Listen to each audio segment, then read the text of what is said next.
Morning mga friend or good evening dyan sa inyong lahat. Ito yung mga ginawa ko. Iba't ibang sizes ang bawat isa. Ito, ang marka nito ay KFC. Ayan. KFC. Kaya ito yung size ng KFC. Yung kapal niya ay nasa 1.22 mm or millimeter. KFC ito na size, tawag namin dito. Tapos yung lapad naman niya, ito, yung lapad nito ay nasa 15 mm, millimeter ang lapad. Yung taas niya ay nasa 23 inches. Lahat niyan standard 23 inches yung taas ng slingshot natin. So lahat niyan 23 inches. Tapos ito naman tayo sa marka na G20. Ang kapal naman ng G20 ay nasa 1.125 mm or millimeter. Tapos ang lapad naman nito ay iba naman sa una sa KFC. Ang lapad nito ay nasa 17.5 mm. Ito yung G20. Dito tayo sa pangatlo. Ang marka nito namin ay na GT7. Iba namang size ito. Yung GT7 ay yung kapal ng GT7 nasa 1.35 mm. Tapos yung lapad naman niya ay nasa 17.5 mm. GT7 ang marka namin. Ito naman iba, ang medyo makapal to. 007.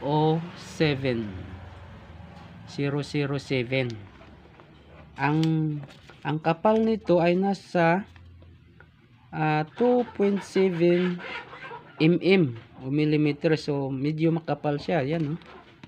Medyo makapal. Ginagamit din nila sa, yung iba ginagamit din ito pang spear gun. Tapos yung lapad naman niya ay nasa 15 mm. Ang lapad nitong 007.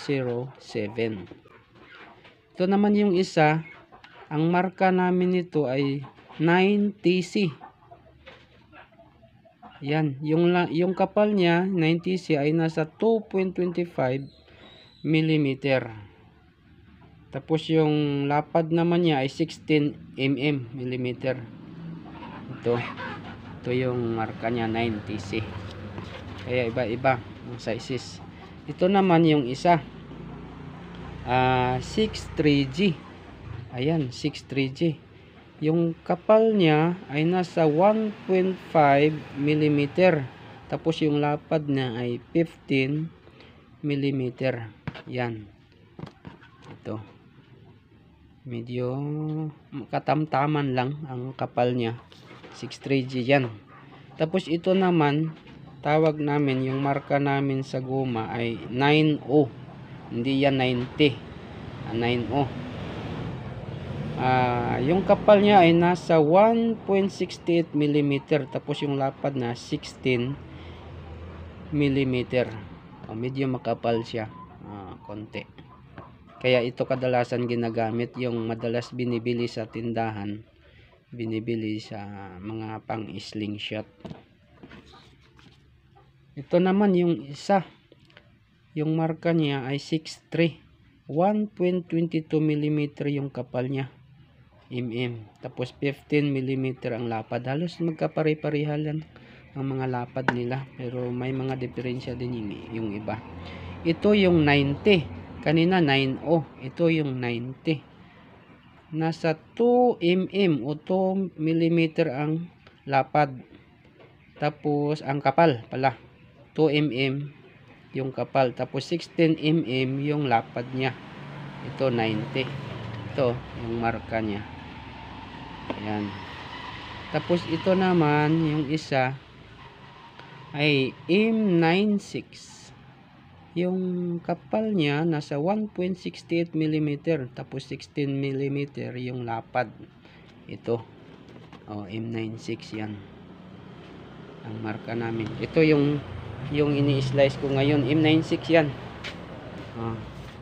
M96 ito. Ayan. M96. Kaya hindi pa tapos. Nilalasbol ko pa ito. Yung mayroon pa ito. Tapos na. Finish na ito. Kaya puputulin lang natin mamaya.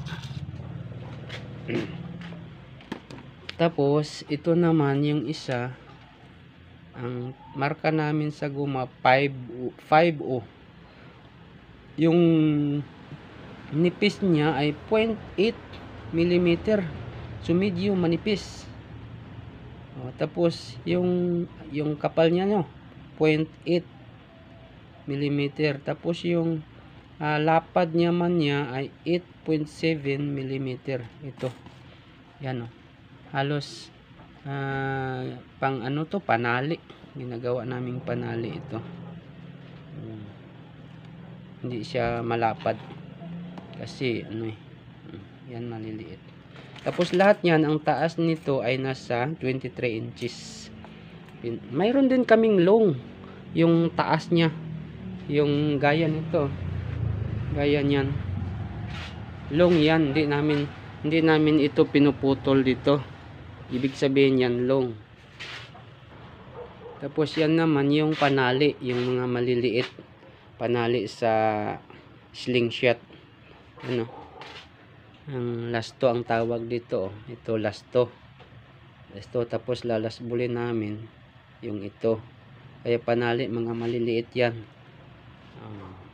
Kita nyo na yan. Panali. Okay.